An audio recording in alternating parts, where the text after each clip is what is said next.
Hi, everybody. This is the Thriving LDS Singles Podcast, and I am Kim. And I am Juan. And today we are going to interview Stacie. Stacie Hadley Walton is a champion for children's education and emotionally healthy families. With degrees in early childhood education and marriage and family therapy from Utah State University, she has spent 32 years helping individuals, couples, families, and communities learn the skills to create enduring relationships. Professionally, for 15 years, Stacie ran 2 early childhood programs and taught adult roles and financial literature in various organizations, including the private sector, high school, and community colleges. She also developed the education coaching team in the Davis County Head Start program, that's in Utah, which ran successfully for 7 years. Personally, Stacie has applied those relationship skill sets to successfully blending her Brady Bunch family, combining 7 children and 2 dogs for 12 years. Currently has 4 of her children married and 6 grandchildren. And in her free time, Stacie loves to hike, run, and travel. Her favorite pastime is spending time with her husband for over a decade, as they are currently empty nesters. They love to serve together with the 12 to 13-year-old Sunday school, travel, and spend time with their grandchildren together. Very cool. Oh, welcome. Yes, we're excited to hear from you. Maybe just start with telling us a little bit about your divorce, whatever you feel comfortable sharing, and then just tell us a little bit from there. And Juan and I will interrupt you and ask questions as we go. Alrighty, sounds good. Thank you so much for having me. I am a divorcee. I was married for 20 years and then found myself single for about 4 years and was putting my life together, doing my due, going to graduate school, feeling good, thinking, I don't need to do this again, right? And one day it happened. My handsome, tall, bald guy comes walking in my life again and swept me off my feet. And we fell in love again. And we decided, you know what, let's get married. He had 3, I had 4, but simultaneously, I actually had all of the feels of that nervousness of remarrying. It wasn't just, let's do it. You go through a lot of questions. He has a house, I have a house. He has a checking account, I have a checking account. He has a life, I have a life, and all the kids and all of those things. You do the checklist. But I did go down through the checklist and I felt pretty good. I felt really good about it. So of course we did. We got married and we got on the love boat and sailed off into the sunset. And all was well. And then we came home, and about 3 weeks into being married with all of the kids, and mind you, let me just tell you just a little range of kids that we had from ages 32. We had our married daughter living in our basement, and from 32 to 8. So that we had littles and we had adults. Yeah, that was our kind of introduction to our new blended family. And about 3 weeks into it, I was sitting on the couch and I was folding clothes and thinking to myself, not that I was questioning getting married to my sweetheart, and his name's Jim, so you'll probably hear his name. And not that I was questioning that, but I was thinking, how in the world are we going to do this?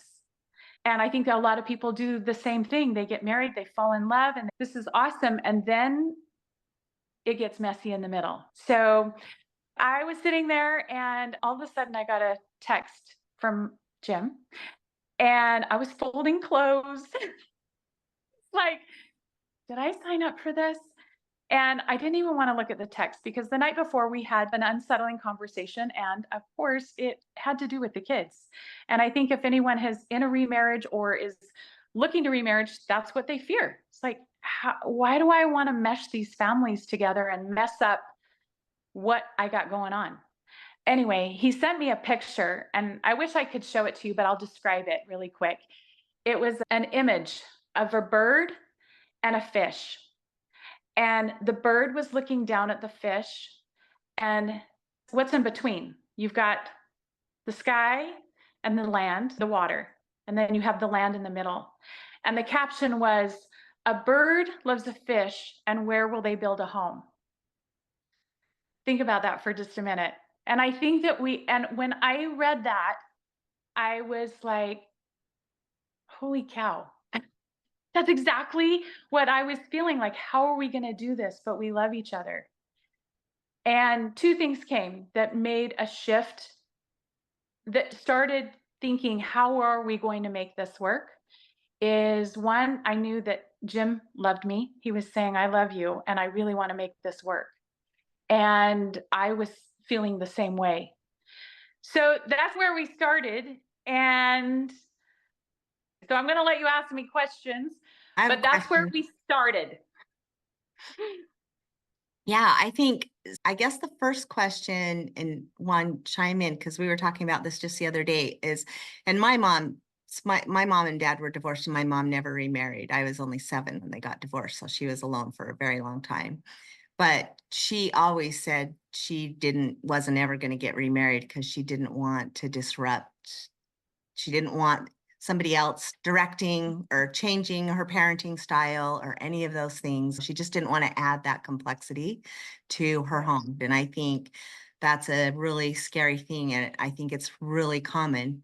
I don't know, maybe more for women than men, Juan. You can answer that. But they just get comfortable and they don't want to run the risk of doing something different or introducing a new variable, especially if they have kids. Absolutely. Absolutely. 100%. And I dated in between, and I was in my early 40s, and I know all those feels. I felt the same way. And in fact, I in my prayers, I said, Heavenly Father, if I'm supposed to meet somebody, he's either at the grocery store or at the bus stop. And I jokingly, but I really meant that. I was doing my life and I was doing it okay. But here's a couple things, just food for thought, that has shifted for me. One, I did have the opportunity to fall in love again, and I was vulnerably open to it. I thought if I was to marry again, and I had still my 4 kids from 8 to 18, and I could have done it. I totally could have done it by myself. There's no doubt that I could have done it. But things that shifted for me was how I went to the Lord about it. And it was, this is right for you. And that was one thing. This was right for you. And there's a lot of times you get answers to your prayers that it's right. It's not supposed to be easy, right? It's not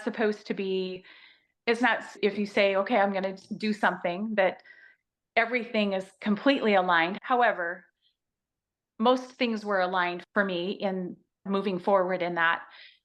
But a couple things happened. And one of the things was, have you ever thought that getting a divorce is a part of your plan? A part of your plan? No, I always just think I made a bad choice. Okay. I think that it is a part of our plan. My belief, my belief is that it was a part of my plan, and a lot of women say that was the worst mistake. I already knew this. I mean, we could go down the whole rigmarole of all of those things. But just coming together, I think a couple of things happened. One, as I started to look at it as a part of my plan, and I got that answer that this was right, and so did he. And when you're thinking about remarrying, there's three areas you got to look at. One, are you healed enough? Are you ready? And I actually have on my Instagram, you can get the top 10 most asked questions. Are you ready to get remarried? So you can go, and it's a free, and it just makes you think, have I talked about finances? And have I talked about what have I learned from past? What are the patterns? All those things that we learn. So thinking of it as a part of the plan, and thinking it more, as President Nelson would say, more celestial. Think beyond just right here in this life. I don't believe I'm not saying not everyone will have the opportunity to remarry, and that might be a part of their plan. But I do feel like one of the things is I felt I was healed enough, and I even did a mental check. Am I okay? Am I ready? And it had been like 4 years, and I was, I think I was really ready because I didn't really want it. They always say it comes in when you least expect it. I said, Jim, you interrupted my life here, and I'm not sure I want to do that. Getting remarried it can be absolutely wonderful. It is not easy, but marriage is not easy. Raising kids is not easy. And for me, because I did desire that, I do feel Jim came into my life and I was looking for someone who wanted to do hard with me, because hard is hard, right? So someone who wanted to do it with me, I would rather hold hands with someone who wanted to do it with me than do it on my own. And I really believe that our heavenly parents are up there saying, you know what? They're all of God's children, wherever they have come from. Why do we put a stigma on? I'll say in the beginning, I didn't master it until like halfway through. And then I started to understand this a little bit more.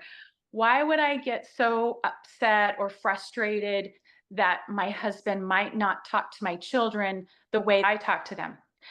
Wouldn't it be awesome to come together? This is ideal. I understand that, but come together and find the third way. Find not your way or his way, but find your way together, holding hands and coming together. Juan, did you want to say something? Ask me something. Yeah, no, I like what you said about ready. I think we need to be in a place of wholeness where we have found how we can be happy for ourselves. Because I think a lot of the struggles that people face is that they want to go into relationships to take rather than to give.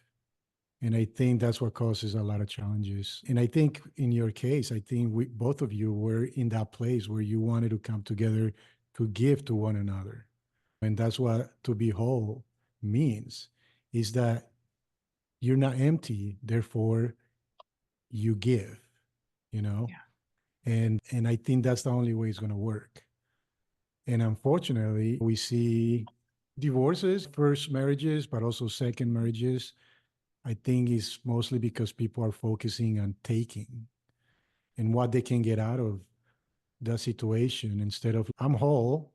You're not going to be perfect in every area, obviously, but at least in the spiritual aspect, emotionally as well, then you can look at the other stuff like, okay, I can give in this area that he or she might not have it all together, but I can be a support and vice versa. So I think for what I hear, I feel that both of you were in that place, and therefore the Lord matched you up, you know? Yeah. That's really exactly what happened. I felt like that's where we were aligned, is even though he was a widower and he had taken care of his wife for a very long time, over 13 years. She had a degenerative disease and actually ended taking her life at the end of her life. And he cared for her. And he was still looking to care for someone, and not for someone to slip in. That's really, you have to be careful. I come from the divorcee and the widower. A lot of times widowers, because it's so unexpected, they want someone to slip in and take that place. But it's not, it will never be that place. It will be a new space to provide new space and a third way to come in. And with divorce, I think one of the things that in my questions is asking yourself, have you created your life that you could do your life on your own? Do you have resentment? Do you have bitterness? All of those, you're not going to totally be fully healed. And that's why I say healed enough. And asking my question, before I got married, am I healed enough? And when Jim came into my life, I had opportunities to grow more and work on a celestial marriage together. And I was doing the checkpoints, don't worry. I went through all the things of, hey, do you do this? Do you do this? Like a Does divorcee, he meet all the expectations, or right? what are your Right. hard no's? Yeah. And I think we came from, divorcees come from a different space. Divorcees are very untrusting because there's reasons for a divorce. There's it's different components. Are So you you would healed say, enough? so you would say widows are more trusting in terms of relationship because they haven't had some of the issues like a betrayal or some of those things that often divorcees go through. And they're not necessarily looking that they didn't meet the expectations. And Right. a lot of people get divorced for not meeting expectations, financial, betrayal, all of the things. Like in the case of your husband, he was still in a place of giving. And when you go through a divorce, you become more self-centered, more self-focused because of that distrust or whatever. And so that's why you need to go through that healing before you engage in another relationship. So in the case of your husband, could have been maybe he was still mourning or dealing with that aspect, his process, but yours was different, obviously. Yeah. But in a way, both needed to come to some type of healing in order Right. to come together and make the relationship work. Yeah. Yeah. And looking at Kim, you asked me what made your marriage so successful. And I've been married for over a decade, 12 years. In fact, I was telling Kim, tomorrow we're going on a cruise with all 7 of my kids and their spouses and my grandkids. And we're going to celebrate our 12-year anniversary. And we're celebrating with them because they also saw that we came together and we were holding hands, figuratively and physically, holding hands together, saying, we're going to make this work. And we're just here for an extra layer of love for all the kids. We sat them all down at the very beginning, like Brady Bunch. And if you've seen Brady Bunch, how they sit in the couches and Have their Carol talk. and they have their talk, they talk things out. And we sat them all down. We said, look, we had 2 car crashes happen. Nobody wanted it to happen, but it did happen. And here we can come together and we're an extra layer of love for you. And we want to make this work. So let's we still have to have boundaries. And there were some people that were over in the corner that didn't want to go bowling for family night. But we were just like, hey, we got you and we got this together. But I think there's one thing too that I want to say is success in a second marriage is really doing something that's unnatural. We say put off the natural man. It's unnatural to just start like embracing someone else's children. And I think sometimes not women might have an easier time, but sometimes not.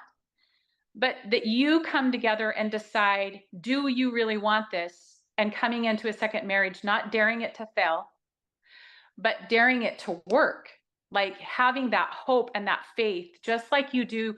It's the unseen. We have faith and hope in things that we can't see, but we take it to the Lord as our mentor and say, just like you did maybe some of you in the beginning in my marriage, hey, let's figure out how we can make this work together and what we need to do. And we failed miserably lots and lots of times.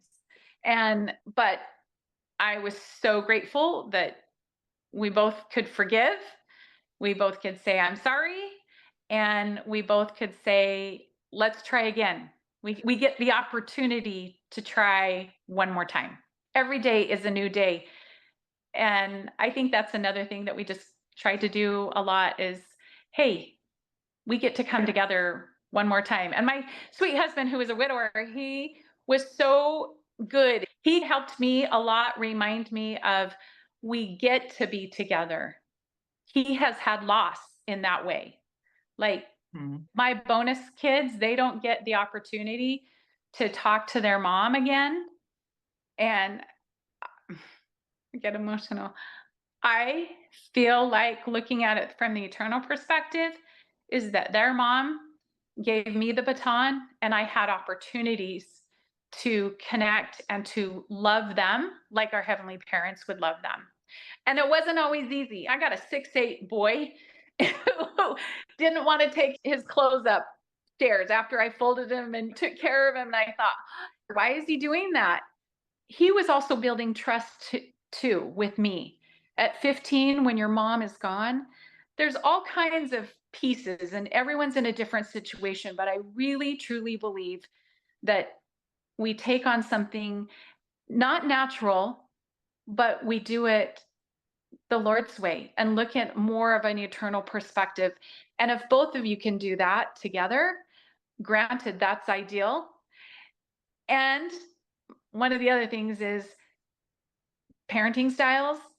When moms, we think we got it going on. Like and I have my degree in early childhood education, and I know all of the parenting styles, the authoritarian, authoritative, and permissive parenting.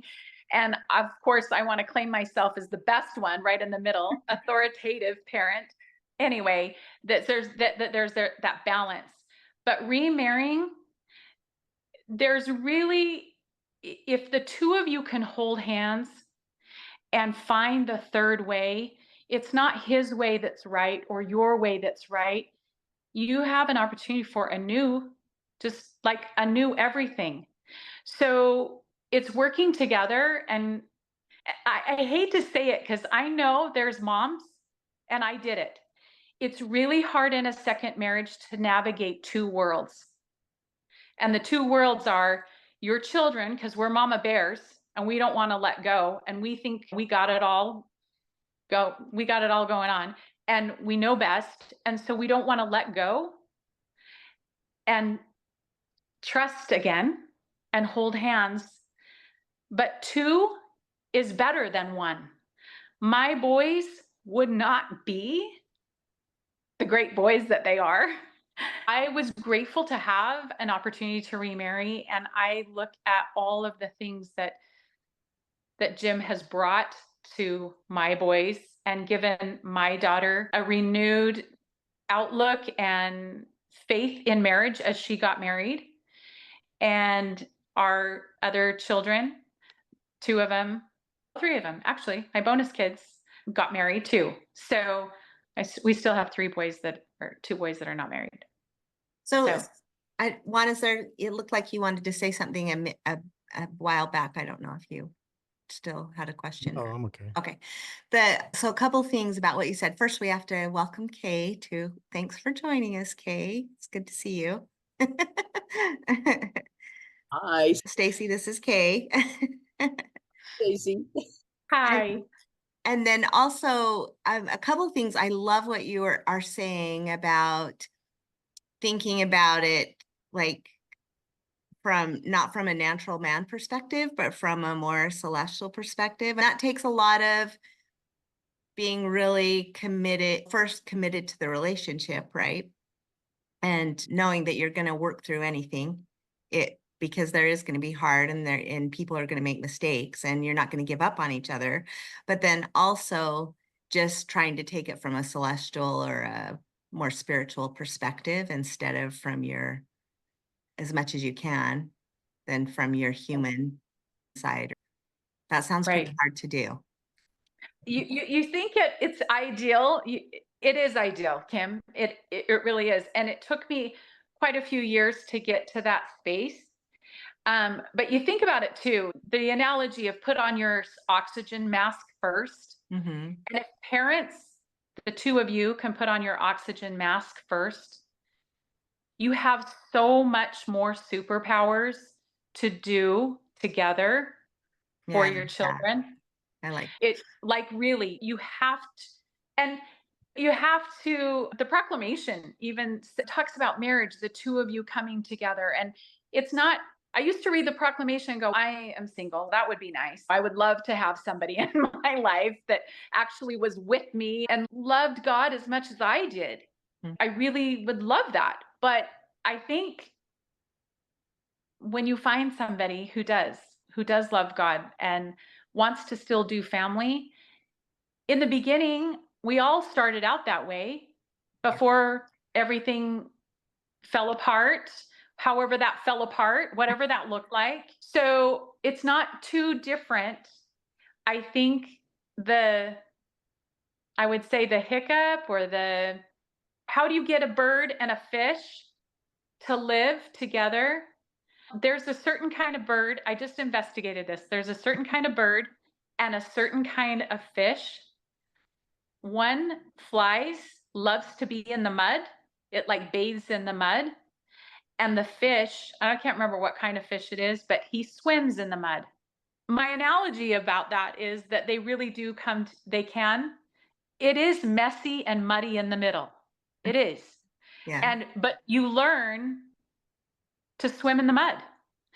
And it just is what it is. But if you were doing it by yourself, and if you have opportunities to remarry and to be open to that, then you can find ways to make that work. But I don't think it works when you're navigating two different worlds. That means you're just not ready to be all in and be committed and work together. And also my kids, I have to give my kids credit.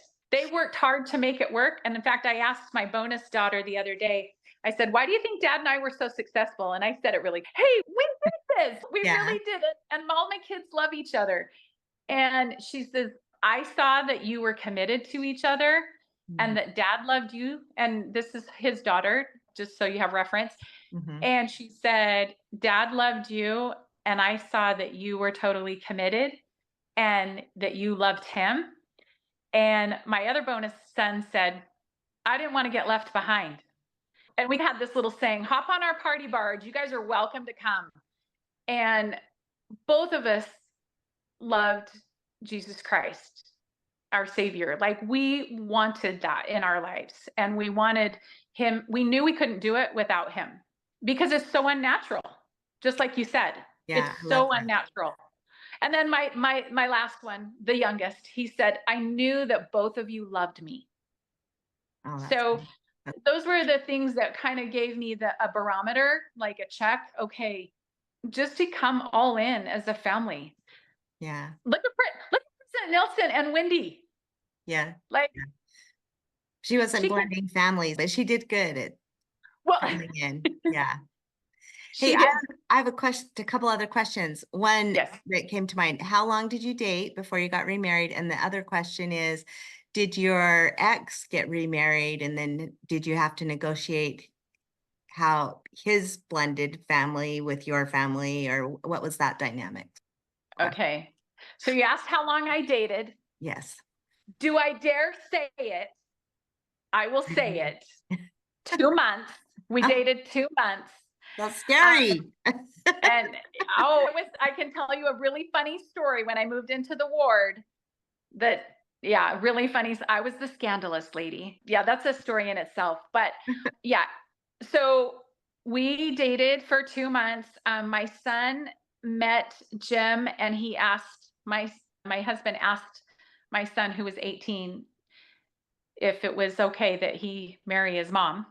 And so he was very respectful of my children and where they were at. And he said, yeah, I would love you to marry my mom, but can you get her off my back?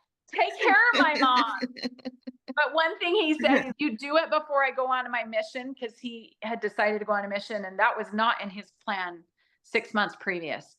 And yeah, we got married 2 weeks before he went on a mission. So that was one thing. And people say, how did you know?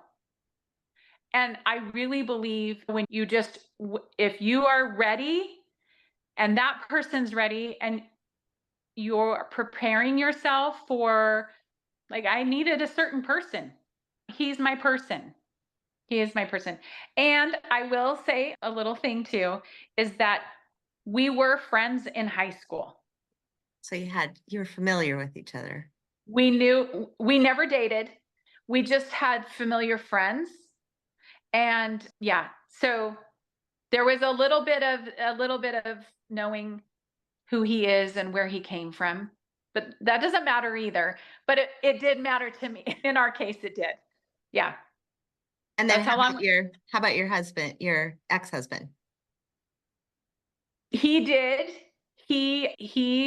Yes, he did. He left and he was with the girl that he was with, and then he married her, I think 6 or 7 years later. So anyway, so And how he's is married. that with the kids? Because they really are in two blended families. Right. Yes, they actually, they don't have children together. How was that for them? I tried really hard to let them navigate that as much as possible, even at age 8, to let them have a relationship. And I've had a lot of therapy and also taken a lot of classes about that. And one of the courses that I actually offer is emotional connection, and the one that is coming up is preparing for remarriage that I'm offering towards the end of April.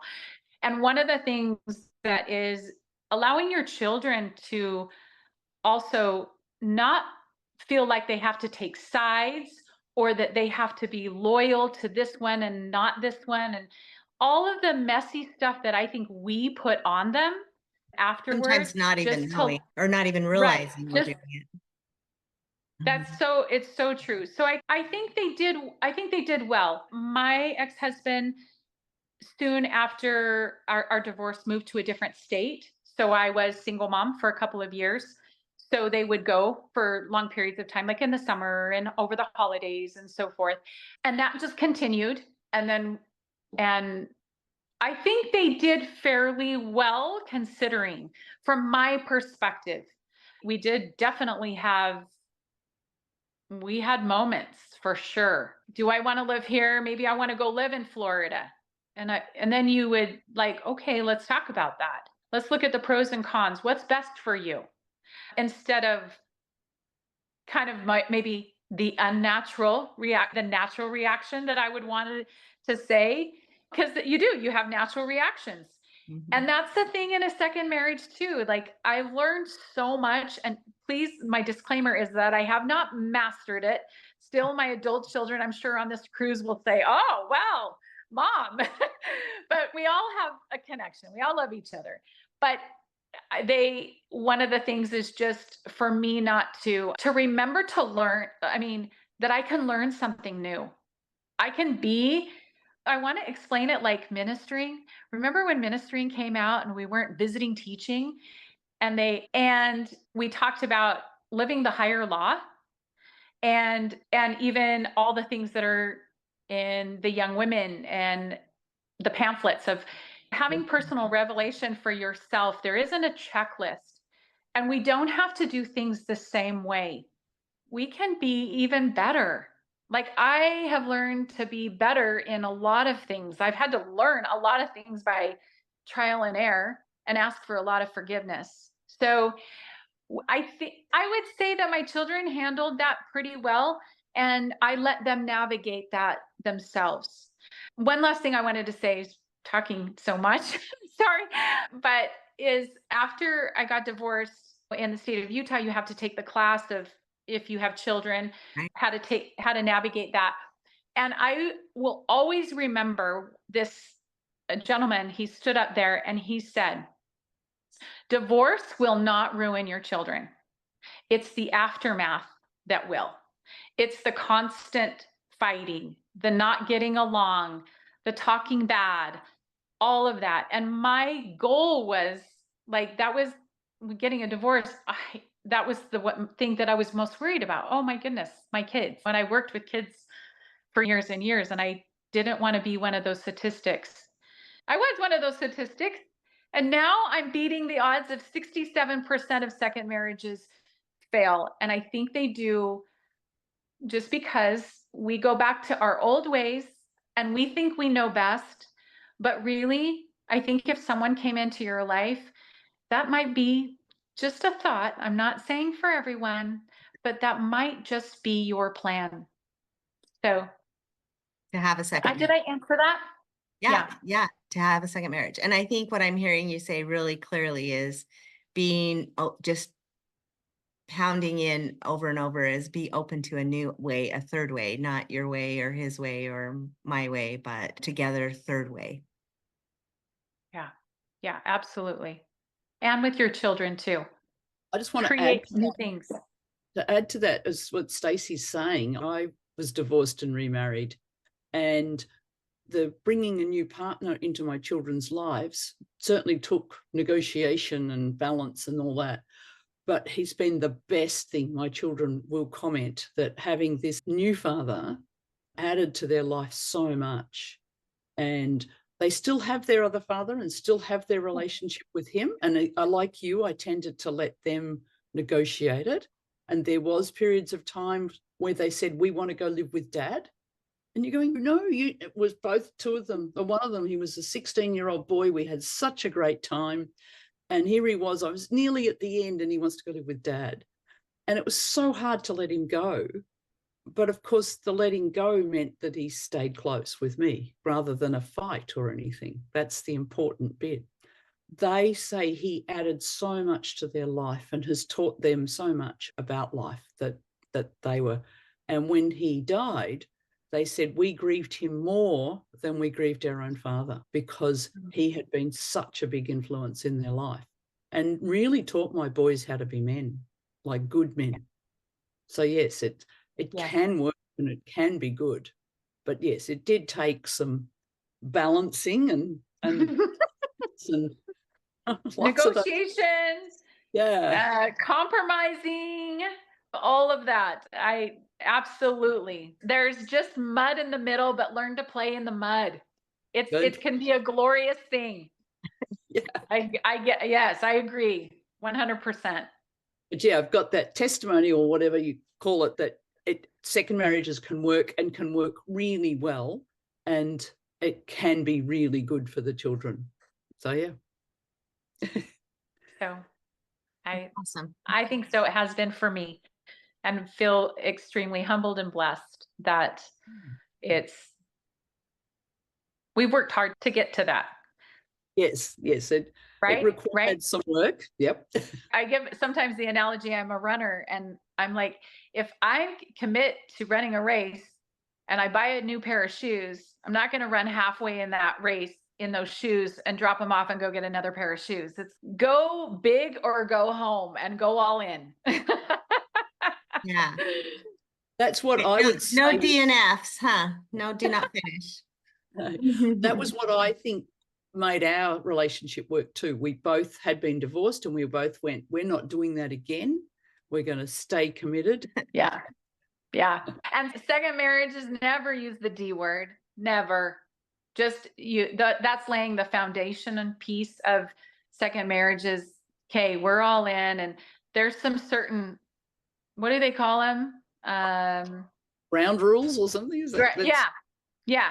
Just ground rules of just, hey, we're in. We don't know how, but we're going to figure it out together.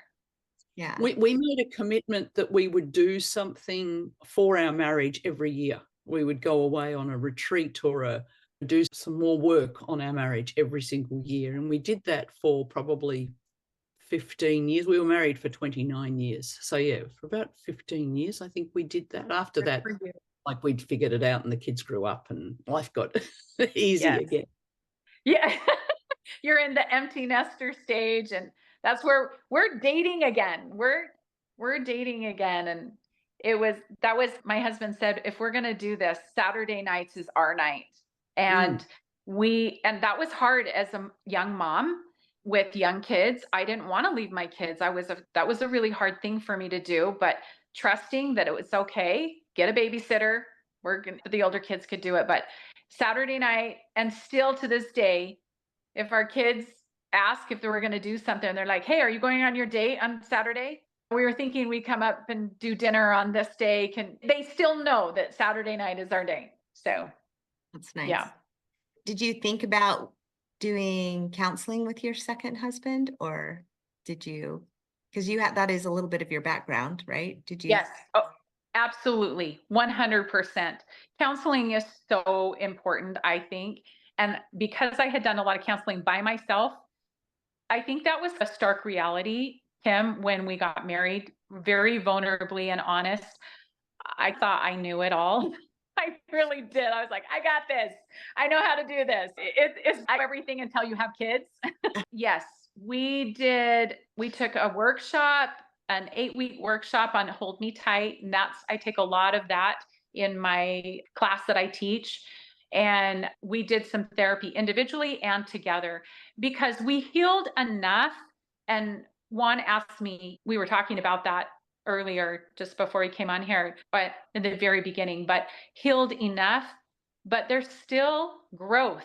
There's constant growth and there's constant healing. And there's some things that you hit a raw spot in a marriage and then it becomes we call it landmine, and all things go flying and you don't even know. And so you have to revisit it and go, okay, do I have tools? And we had to learn new tools to react to things that were unnatural. Because naturally you would just, I'm trying to think of some more things. And most of it has to do with kids, right? Like when it's just the two of you, then you are, oh, we're good. And lots of people say that. It's when we have to deal with the kids or his kids or my kids. And that was another thing, even though we had two different families, and even on my husband's side, their family and their mother had passed away. We tried to provide safety within our own walls and rules within our own walls, but also love within our walls. Like that's the thinking before you get married. What do we want our life to look like? That was something that we learned in therapy down the road, is paint the picture and put all the things that you want to in there as much as you can, and you create it and work hard. You work hard to create what you want. It's not natural to change a habit. It takes time. One of the Right. very first things we did very early on when we first got together was we found the Step Family Association that we have, and we did their course. And that was a real game changer for us, because there was things like my children would be sitting at dinner and they'd ask for some salt to be passed. Mm-hmm. And they would look past him and ask me at the other end of the table. And I didn't notice that they were doing that. It was just my children talked and I answered. And he just felt so left out. And yes. The very first time we went to this step family group and someone talked about that, and it's me, and he felt so validated. And we discovered that it was 100% normal, because that's the children are used to you as the single mum doing everything. And he's going, I'm here. Hello. And so going to those classes was absolutely invaluable, and probably we wouldn't have survived if it hadn't been for that advice. Yeah, I love that. And mixing with other step families so he got to feel like he wasn't the only person going through this. Yes. A support group we had some friends we have some dear friends that both of them were widowers, and we're really good friends. It's nice to talk and feel like he was not left out. We call that at our house, what you said, is don't have a bat phone to your kids. If the kids have a bat phone to mom, it gets really lonely for the stepdad. Wait, I want to be here together. Let's work together. And that's when trying to navigate, because that's what they're used to. That's right. Trying to navigate two different worlds, but like coming together and not having that secret bat phone, because my boys would give me the little, hey, what do you think, Mom? Do you think Dad would like this? I would thought it was nothing, but just not having a bat phone, but come together and say, I know you're good. Now they say, I know you got to talk to Dad about it. They'll still talk to me, but they're like, I know you got to talk to Dad about it, but I was thinking about this and this. And I love that they acknowledge. So anyway. One of my daughters went through terrible teens in her later teens, and it got to the point where the stepdad was the only adult that she was talking to. She could trust him There you and go. stuff, because she got so annoyed at both her parents. Like, and so the stepdad became her lifeline, really. So yes, it can get there, but it took time. Yes. I love that. So much patience on his side. So much patience. It's Well, I'm- like, As I sit and listen to you guys chat back and forth, I'm trying to decide if, so I need you guys to weigh in for me. And Juan, do you have any questions? Because you've been quiet. You have anything? I'm just listening. Absorbing. learning. So my question is it worth it? Because you've talked about a lot of work and a lot of trade-offs and a lot of making a new way. So is the new way worth it? Because a lot of, like we started out this conversation saying, a lot of certainly women get pretty comfortable where they're at and think that all the stuff you're talking about might not be worth it. We want to hear.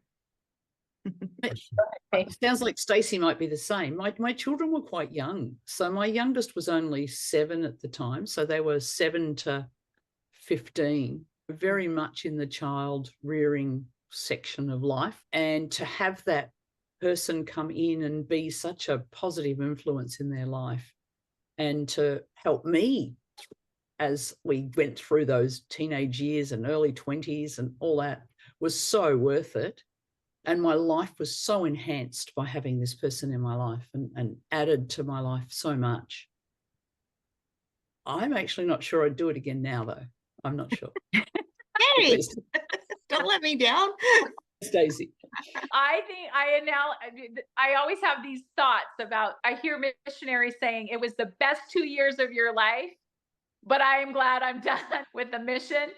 But I would have to say, just echo what Kay had said, is that absolutely would I do it again? Probably I would do it again if my kids, having someone that is willing to have that kind of influence and upbringing and really holding hands and doing family together. Like, absolutely, it's worth it, 100%. And I think that's why I'm very passionate about it. It's hope in remarriage. Having hope in remarriage. I look back and I can't imagine doing the last 12 years by myself.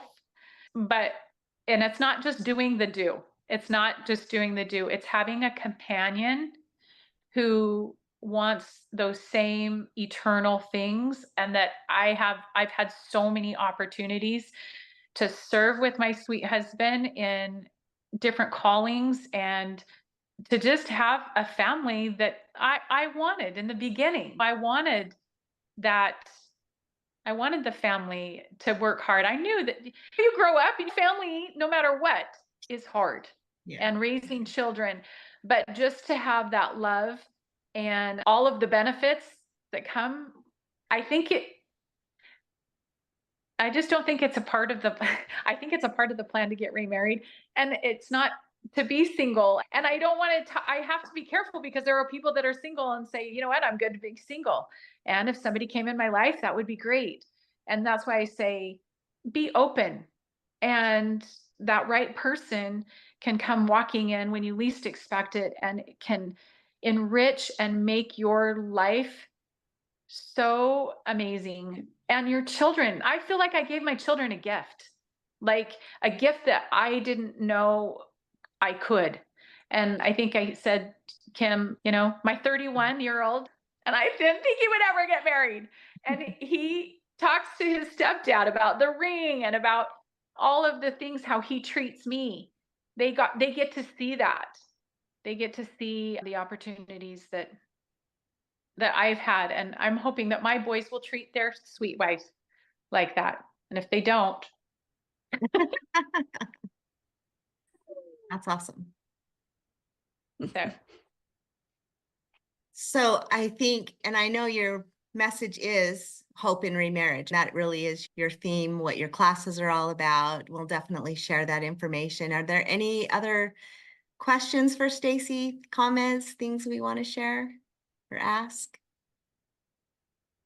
I just really like that. I would just reiterate that there's hope in remarriage. The statistics are terrible and it is very scary, but when it works, when you get it to work, it works so well and it adds to life so much. And yeah, I like that hope in remarriage. It can be very good for everybody, the children and you.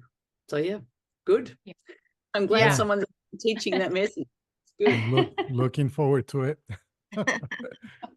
Yeah, it's difficult, but I think it's wonderful. I like what you said. You got that family that you wanted to have. That's It great. looks a bit different. You got to be a little bit careful with that because it's not quite the dream marriage. It's because it has ex-partners hanging around and it's got children moving around. So it's not quite the absolute dream, but it's good. But you have that partnership. Yeah. Mhm. I think that's what it's about. It's about making sure you have that partner that shares the same vision, even if it's a different setting. But I think creating and shared vision, that's another thing that I talk about, is shared vision of what you want to create, what you want in this life with someone. And With it an can be eternal fun. perspective. I think that's the important part, right? And having Christ as the center, like you said, you both believe in Christ, you both love him. So that's the foundation. Yeah. Yeah. It has been for us for sure. So Kim, I absolutely would say that it's totally worth it. And anything that's hard in life is worth it. Whatever you work really hard, and the rewards in that are just, I can't explain all of them except to put it all in a great big box and put a bow on it and say, absolutely, I would do it. And that's why I'm so passionate about it. But there's such sacred growth moments and connections and things that I never thought I would have opportunities when I first got divorced and just wanted to live in my walk-in closet and drink my Diet Coke and eat my soda crackers. Like, I don't think so. But that is the process of healing enough and then preparing you and putting those foundational pieces for you and your husband.